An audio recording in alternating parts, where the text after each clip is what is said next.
Hey, this is Wanker Reviews, and I'll be doing a video on Operation Finale. I was able to get to a free early screening this week. This movie's about a group of Israeli agents who concoct a plan to kidnap Adolf Eichmann, the man that masterminded the Holocaust. Now, I'm not a history buff, so I didn't know anything about the story. I assumed going in that this would be more of a fantasy thriller, like Inglourious Bastards. I usually don't like Holocaust movies. I didn't even like Inglourious Bastards, but this was actually a great film.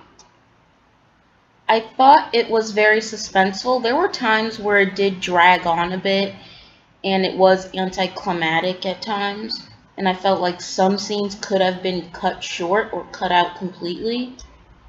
There's this character named Sylvia Herman. She's played by Haley Lou Richardson, and her character is 100% useless in this movie. She's shown in like a few scenes, and she's kind of the love interest of the son, Klaus Eichmann, my bad. Klaus Eichmann is the son of Adolf Eichmann, and some of Klaus's friends and relatives find out that Sylvia is Jewish, and she's like devastated that he might not want to date her because she's Jewish. And I thought that would lead to something. It would be like kind of a subplot to the movie, but it never really went anywhere. There was one point where she like walks away from Klaus and starts crying because he's not sure if he wants to get with her or not. And it really never leads to anything. I honestly thought that this is a 2-hour film. I thought that could have been cut out completely. Like, her character has no weight in the movie. It just does not lead anywhere, which is a shame because it could have been a good subplot. It could have been, I don't know, like it had potential, but it never led anywhere. It's like the movie just wanted to focus on Adolf Eichmann's kidnapping and trying to get him back to Israeli for trial, which is fine, but again, this is a 2-hour film, and some things don't need to even be in there if you're not gonna follow through with the subplot. But going on to things that I did like, I liked the subtle humor throughout. It didn't take itself too seriously all the time. There was like some gentle humor here and there, and it even got to the point where Adolf Eichmann was kind of likable, which was really weird because he was responsible for killing 6 million Jews, and he had like a lot of humorous moments, like his mannerisms made you chuckle, and the fact that he made you laugh at some points made him look less evil, and made you kind of like him because he was entertaining to watch, which was really weird for me.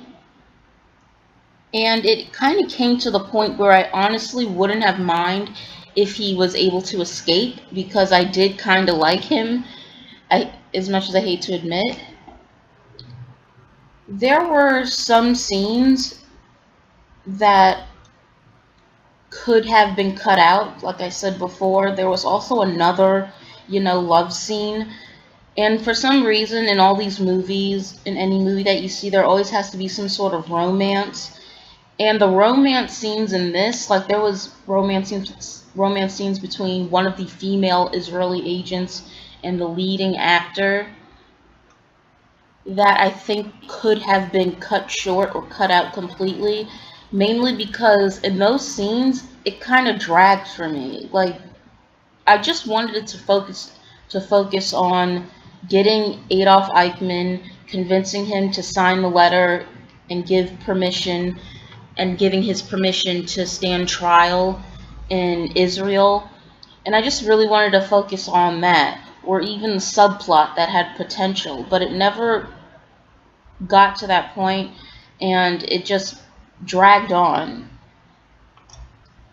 But overall, I do give this maybe a 6.5 out of 10. It was really good. It did pick up towards the end of the middle and towards the actual end of the movie. It's very suspenseful. And again, I didn't know the real story, so I didn't know anything going in. I didn't know the history behind this movie, so I honestly didn't think they were gonna pull this off or pull that off. And not knowing anything going into the movie made it that much more enjoyable. I do recommend it, even if you're not a history buff. It's still a good movie on its own. So yeah, 6.5. Thanks for watching. Just a quick side note, am I the only one that thinks Oscar Isaac looks like a young George Clooney?